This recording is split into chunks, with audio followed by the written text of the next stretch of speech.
Isa na naman magandang araw para matuto. Welcome back sa YouTube channel natin or sa Facebook. O sa Facebook mo ito pinapanood.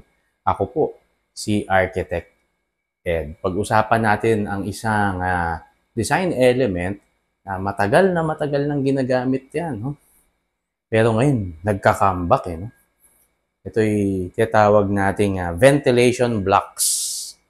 Ano ba itong ventilation blocks at bakit ito magandang gamitin? Check this out. Sana magandang araw para matuto. Welcome back sa YouTube channel natin or sa Facebook.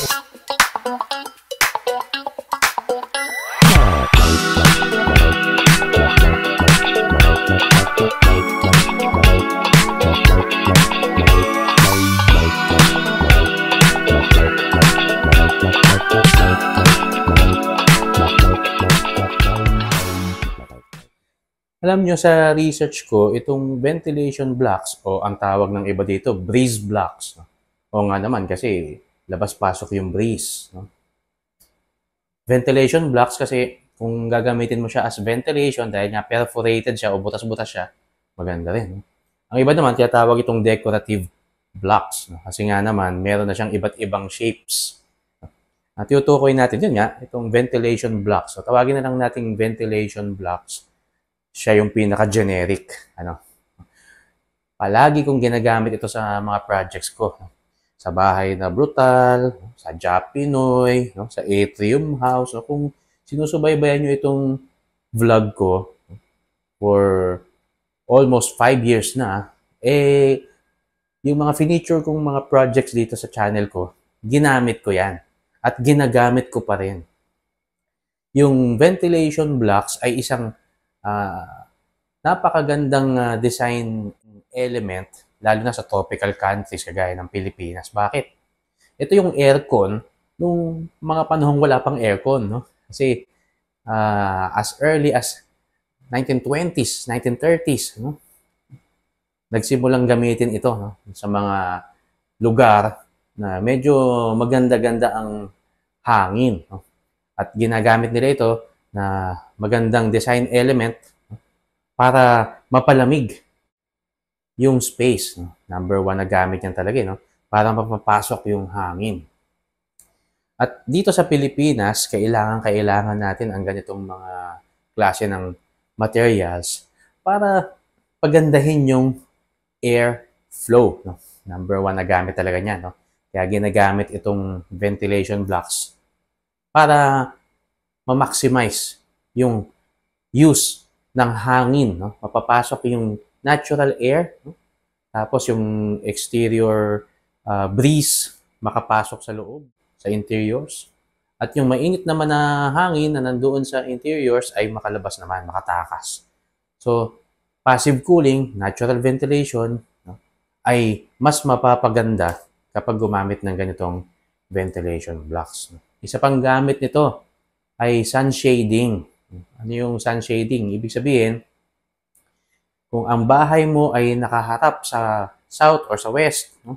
Kung saan nandyan ang araw sa hapon, kapag meron ka nito ng ventilation blocks or breeze blocks, no? Or decorative blocks, mahaharangan niya, no? Madi-diffuse, no? Yung matinding sikat ng araw na makapasok doon sa loob ng bahay mo. No? At mas mapapalamig. No? Hindi ka masyadong masisilaw at hindi rin masyadong magkakaroon ng heat gain o yung intense na sikat ng araw na makaka-affect sa temperature sa interior spaces mo. So, napakagandang gamitin ito. No? Yung 1960s, 1950s, 1970s, yung mga bahay sa Pilipinas, palaging ginagamit ito dahil nga doon. No? At hanggang ngayon, no, ito meron siya, no, may revival no, na nangyayari. Nagulat nga ako eh. Kasi ang dami nang gumagamit, no. Hindi ko naman sinasabi na ako ang naging catalyst, no. Bakit? Pero no, talagang nung ginamit ko siya, no, yung ginamit kong ventilation blocks doon sa bahay na brutal, no, more than 2 years ago. Parang hindi ko pa masyadong napapansin na may mga gumagamit. Pero ngayon, ang dami na. No?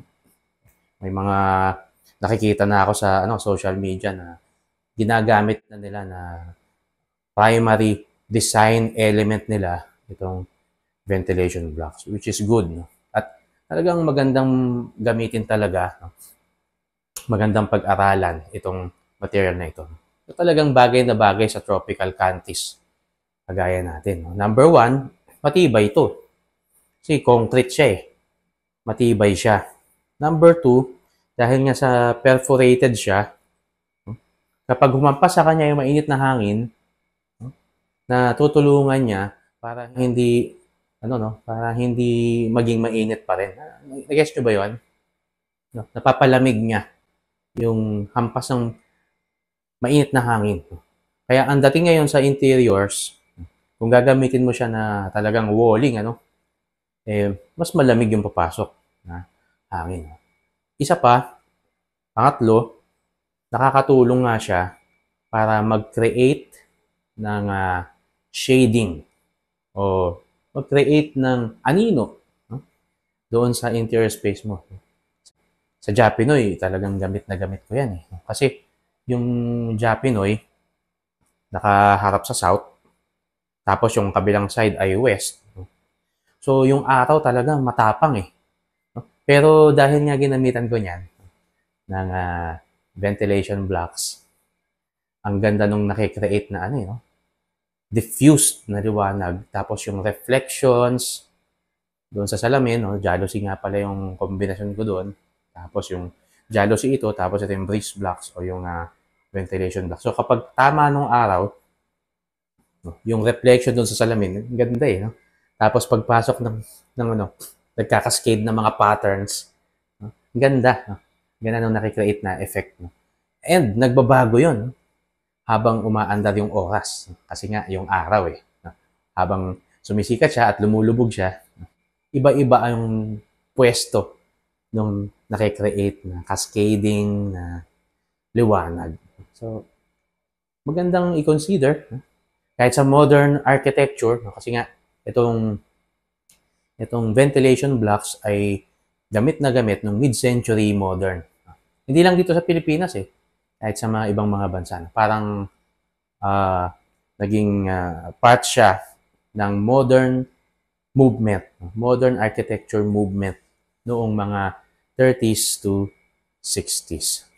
So, talagang magandang gamitin natin kung ano yung makakatulong para yung designs natin ay maging environment friendly. No? Kasi nga, kung natural ventilation ang nangyayari, hindi mo kailangan ng aircon. Kaya yan sinabi ko noon, ito yung aircon nung mga panahong wala pang aircon. No? Kasi nga,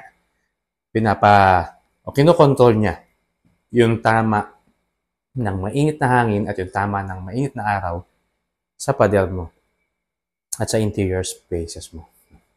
So, yun lang ang masasabi natin dito sa ventilation blocks. Kung arkitekto ka, mag-experiment.